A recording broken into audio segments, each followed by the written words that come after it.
Hello, everyone. Hey, today on the RV Living Show, we'll be answering the most frequently asked questions about full timing. You want to stay to the end to make sure we answer yours. The RV life. We're surrounded with the message that it's a life you have to wait until retirement to have, and a life that only some can afford. And while it might be reality for those who want to believe that's true, we're on a mission to change that mindset and help people to stop wondering and start wandering to create a life they love. Join us in conversations about how to design your RV life. We're Bryan Luann Street, and this is the RV Living Show.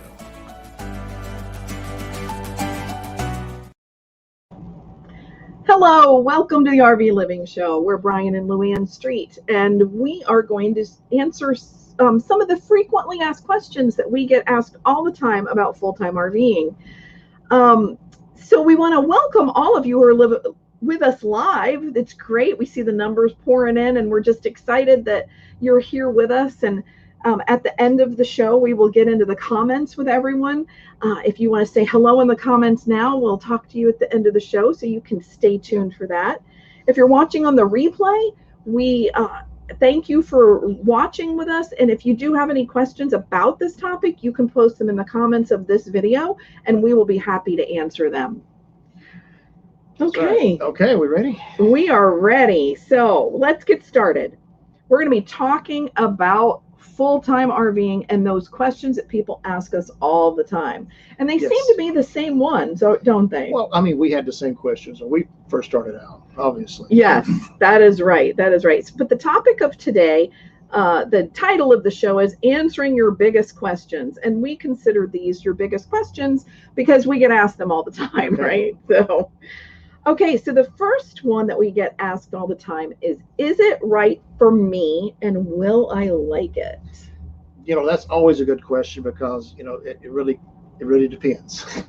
It does depend. And I am sometimes a little surprised at how many people know they want a full-time, but they've never RV'd before. And so that question can be a really big one to overcome and answer, because you're making a lifestyle change, especially if you're going all in when you're going to go full timing. If you're not going to keep your sticks and bricks, if you're going to make that complete transition over to full-time RVing, then you're going to want to know whether it's right for you. And there's a couple ways that you can do that. So one of them is, maybe while you're still thinking about it, if you haven't owned an RV before, maybe you should rent one. When we started thinking about RVing in our future, we bought our first RV knowing that we wanted to use it for camping trips and vacations. And what we knew back then was that renting was really expensive. And today, I don't think renting is as expensive anymore. I haven't priced it out, but I would think there's a lot more, it's more available now. It is a lot more available now. Yeah, but we bought the RV and we started traveling with it, and that's how we knew for us it was full time and be right for us. Yeah, that will I like it? Well, until you experience it. If you haven't done something where you've lived small or tiny, or sometimes you're like it because you want that change, like you just want your life to be different, and you're ready for that change, and that's enough to know that you're going to make this work because you want this really badly. Yeah, if you were thinking about RVing's kind of been in your mind, you've been thinking about it for years, and this is what you want to do, obviously you're going to make it work. Yes. And the people who come into our framework, a lot of times who haven't RV'd before, they've done that internal work. They still may have questions, and they still are like, is this going to work out for me? But they're one step closer or two steps closer to knowing that this is something that they want to do. And I think that makes a big difference. Yeah, one other thing to consider, if it's a couple, you're a couple, both of you really need to be on board. I mean, I think that's probably the biggest way you're going to know you're going to make it or not. Because if one of you is kind of like wavering and you're not really on board, you have potential for problems. Well, you don't want to be that person that pulls the other person along with you. You don't want to be the one who wants it so desperately and constantly always having to talk the other person into, let's go do this, let's go do that, let's go here, let's go there. It's a struggle, and you're going to get really tired. So, but that doesn't mean that you can't take a reluctant spouse and turn that around. Right. I mean, obviously when you start RVing, your perspective changes. It really does. You look at life differently. You're getting to travel all these places you've never been before. Your home is with you. It does make a difference. It does. And the other thing is that renting that RV, if you're not sure you're going to like it, or you have a reluctant spouse, they don't know what they don't know yet. And so by having that experience of 1-2 times, or buying a less expensive camper to experience that freedom that comes with getting out there in your RV, can help them develop that desire for a full-time RV life. So, having that, setting those expectations, taking the pressure off of, this is what I want to really do, and this is what I want you to do with me, versus, hey, let's go do this fun thing, and let them develop that for themselves and get the idea for themselves. Come on, ladies. We know how many times we've wanted to do something and we've totally let it be their idea, and they're like, oh yeah, I want to do this, and there you go, you've got it. Okay. Whatever works, right? Right. Okay, so the other question that we get asked a lot is, will we kill each other? Well, obviously you won't kill each other because I'm still here. So.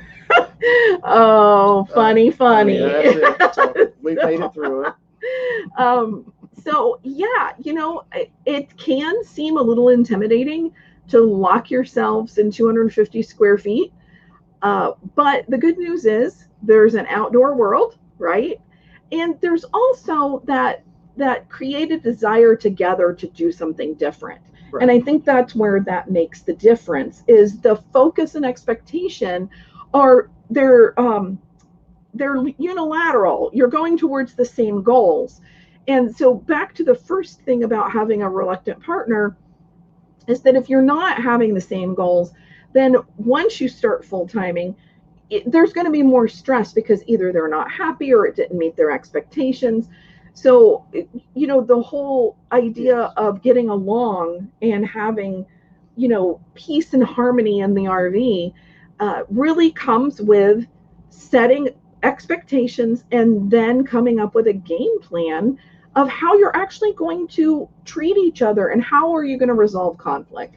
Yeah, it's like your normal life now. You've got to resolve your conflict.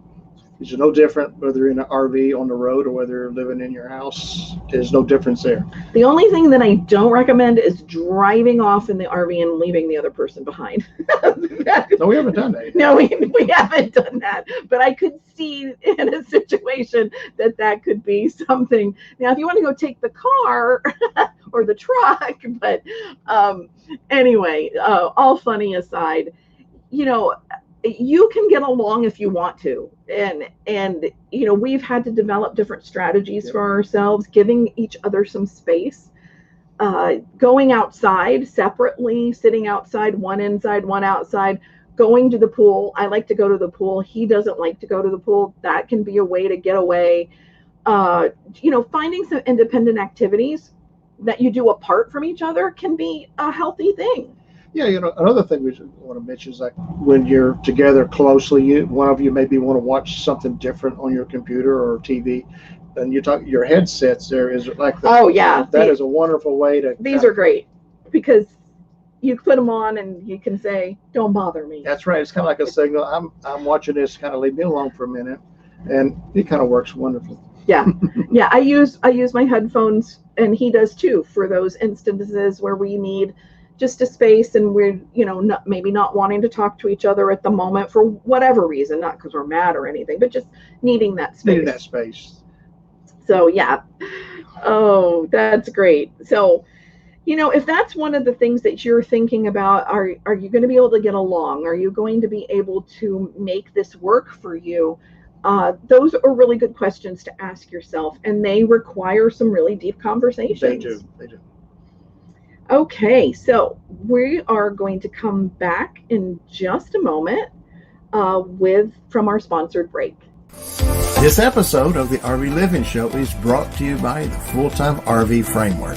This program includes a 4-module 26-lesson video course, a bi-weekly freedom call on Zoom, and group mentoring in a private community. Downsized RV living course, so you can learn to downsize with ease. The RV Your New Home Blueprints, so you can learn about your new home and how to use it. The Full-Time Transition Companion. This planner is where you plan your current life and transition tasks at the same time. Full-time RV maintenance and budgeting, and a Make Money on the Road resource guide. Everything in one place, so you can stop wondering and start wandering. Learn more about enrolling in this complete solution for transitioning to the full-time RV life at fulltimervframework.com. Okay, so we just wanted to let you know that in a few weeks we're going to be opening up our boot camp to RVers who are thinking about transitioning to full-time RV life. We do a 5-day boot camp, and you can get on the wait list for that at fulltimervframework.com, and we will notify you when we start that boot camp again, or when we open enrollment for the framework. You can always make sure that you're on that list, and we will make sure that you get the information. A lot of good information here.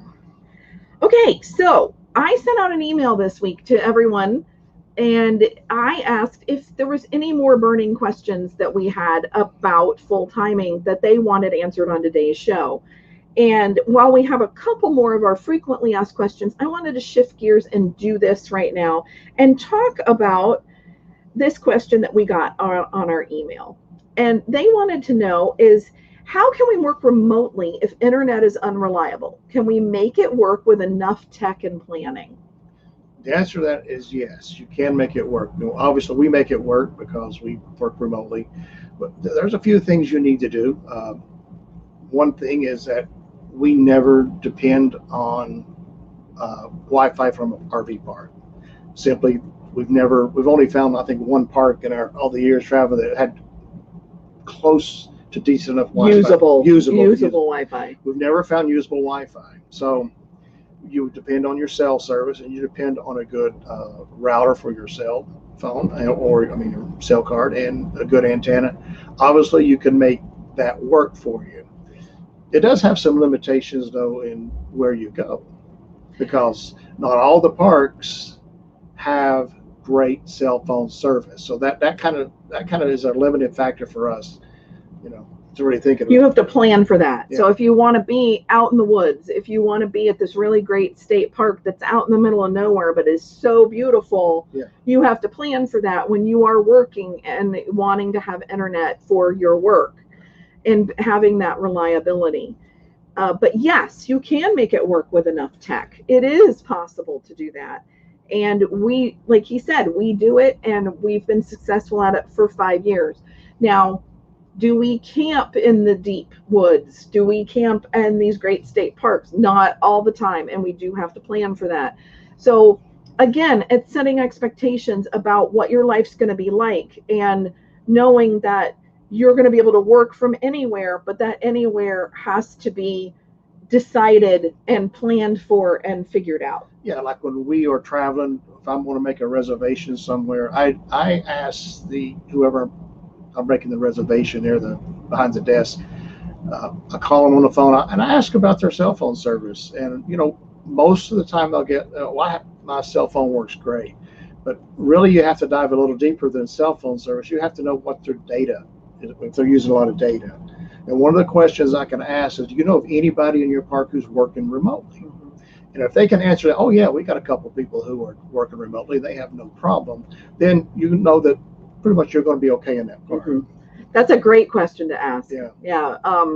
Because that helps them identify, because the person at the front desk doesn't necessarily, they're not working remotely, right? They're in the office hooked up to their landline. They don't understand the needs that you need for cell phone service. Yeah, because Zooming is Zooming with Zoom.